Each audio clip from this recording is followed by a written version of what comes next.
और आज देश बड़ी संकट में पड़ा है। मेडिकल कॉलेज की बात छोड़ दीजिए, या मैंने क्या किया है इसको गिनाने एक अलग प्रश्न है। अभी देश बहुत बड़े संकट से गुजर रहा है। आप रोज अदानी का किस्सा पढ़ रहे हैं, आपका रेलवे बेच दिया गया है, समुद्र के तट बेच दिए गए हैं, एरोड्रम बेच दिए गए हैं, जवाहरलाल नेहरू विश्वविद्यालय बर्बाद कर दिया गया है, जामिया मिलिया बर्बाद कर दिया गया है, दिल्ली विश्वविद्यालय बर्बाद हो गया है, काशी हिंदू विश्वविद्यालय बर्बाद हो गया। कैसे बर्बाद हुआ है इसकी कथा किसी ने कहेंगे, यहाँ इस नौजवानों को सुनाएंगे, इसलिए कि इसको जानने की जरूरत है। और इस देश में किसी मुख्यमंत्री ने इस बात को समझा है पूरी मजबूती के साथ, तो उस व्यक्ति का नाम है माननीय नीतीश कुमार।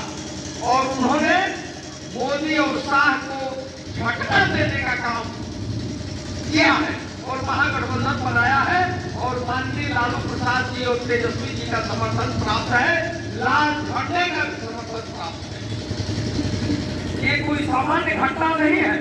मैं आपसे अपील करूंगा, इस महागठबंधन का मैं उम्मीदवार हूं, मेरे साथ आप रहिए।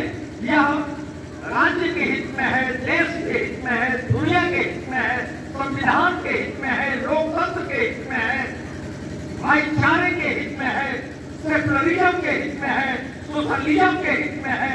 यह इसी से देश और दुनिया का भला हो, इसीलिए मैं आपसे अपील करने आया हूं। और कभी भी जीवन में मैं कोई गलत काम नहीं किया, गारंटी के साथ कहता हूं और यह कहता रहूं। आपकी भाषा भोजपुरी के लिए मैंने जितना काम इसी देश के बहुत बड़े विद्वान महापंडित राहुल सांकृत्यायन ने कहा था, इसी गोपालगंज में 1947 में कि भोजपुरी की रक्षा होनी चाहिए, भिखारी ठाकुर की रक्षा होनी चाहिए, और तभी भोजपुरी प्रदेश की संस्कृति बचेगी, यहाँ की सभ्यता बचेगी, यहाँ की भाषा बचेगी। यह काम 36 वर्षों में नहीं हुआ, यह काम मैंने ही किया है। आप जब सब चीजों को देखेंगे, दो बड़ी प्रसिद्ध पुस्तकें मैंने मेरे संपादन में निकली हैं, एक तो भिखारी ठाकुर चरावली, एक राहुल और सारण। सारण के बारे में, सारण क्या है इसके बारे में राहुल जी ने बड़ी निश्चित रूप से लिखा है, आपको भी पढ़ना चाहिए। उन चीजों को पढ़ने लिखने का काम पूर्व के व्यक्ति नहीं कर सकते थे, हम लोगों ने पढ़ा है। उसी तरह का सारण का सपना और सारण को बनाने की कोशिश हम लोग कर रहे हैं। कुछ सदन में रहने के कारण कुछ सदन के सदस्य को जो करना चाहिए वो मैं कर रहा हूँ। हमारे साझा का जहां तक प्रश्न है, हमारे बाली भाई जो हमारे जदयू के अध्यक्ष थे, इन्होंने कहा कि इस विद्यालय में कमरा बनना चाहिए। गोपालगंज जिले में सबसे पहला निर्णय मैंने लिया और इनको पूरी आजादी में जैसा बनाना होगा, ये खूबसूरत बनाई। उसके उद्घाटन में भी मैं यहाँ आया था, हमारे भाई पटेल जी थे, तो जो हमसे हो सकता था वो मैंने किया है। ये भी मैं किया है, जयपुर में किया है, यहाँ बैकुंठपुर में किया है, बरौनी में किया है। ये सब इन बातों को गिनाने का काम मैं नहीं करता। आपसे मैं किसी बड़े चीज की अपेक्षा करता हूँ। सारण का बेटा सारण स्नातक निर्वाचन क्षेत्र से एमएलसी होगा, यह चीज मैं स्थापित करना चाहता हूँ। और कोई बात बढ़िया का आदमी नहीं होगा, कोई मुजफ्फरपुर का मतदाता नहीं होगा। ये बड़ा काम है।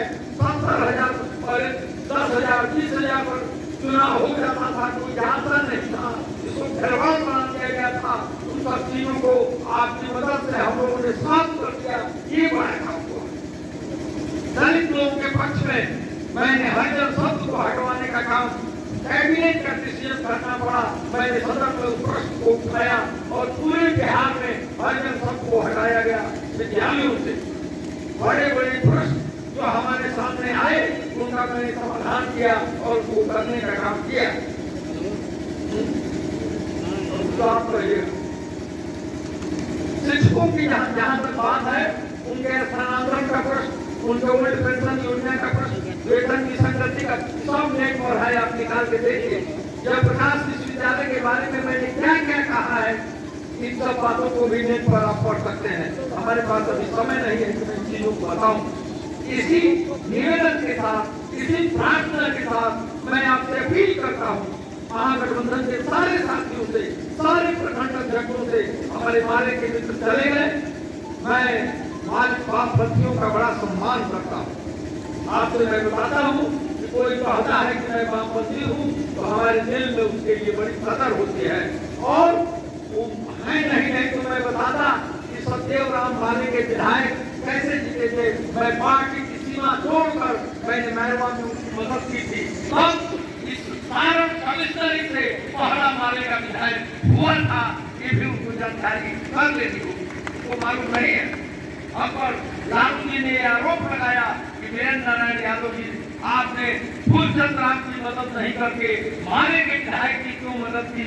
इस पर भी मैं बोलता, क्योंकि बोलने का समय हमारे पास नहीं है। तो वामपंथियों को मैं बड़ा सम्मान देता हूँ। देश दुनिया के संबंध में जो उनका सोच है, चिंतन है, सब मेरा। अभी आप जानते हैं कि माले का अधिवेशन पटना में हुआ है। देश की बड़ी लेखिका अरुंधति राय आई थी, उसने कहा है कि पूंजीवाद से लड़ने के लिए, सेक्युलरिज्म की रक्षा के लिए आप लोग महागठबंधन के साथ रहे। देश के सबसे बड़े विद्वान महिला कह के गई है पटना में। आपसे मैं उसकी बात अपील करता हूँ। इन बातों के साथ आपसे मैं अपील करता हूँ कि अब मैं नहीं जानता हूँ यहाँ ये हमारे वोटर लिस्ट का खंडन हुआ है, उसको खंडित करा दिया जाए। तो अगर यहाँ का खंडित हो गया है तो हम दोनों राजद अध्यक्ष और जदयू अध्यक्ष से मैं आग्रह करूंगा कि प्रत्येक पंचायत में जो वहाँ के मतदाता है, वहाँ जो आपके पार्टी के आदमी हो उनको दे दीजिए। हमको, मैं ईमानदारी से बात कर सकता हूँ कि बहुत जमीनी स्तर पर अपने कार्यकर्ताओं का ज्ञान हमको नहीं है। इतना मैं अभी नहीं गया हूँ आपके भीतर।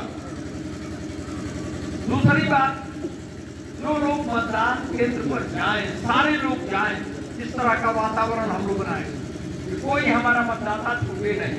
मतदान केंद्र पर जाएं, वहां रखी हुई कलम से इसका प्रचार करना होगा।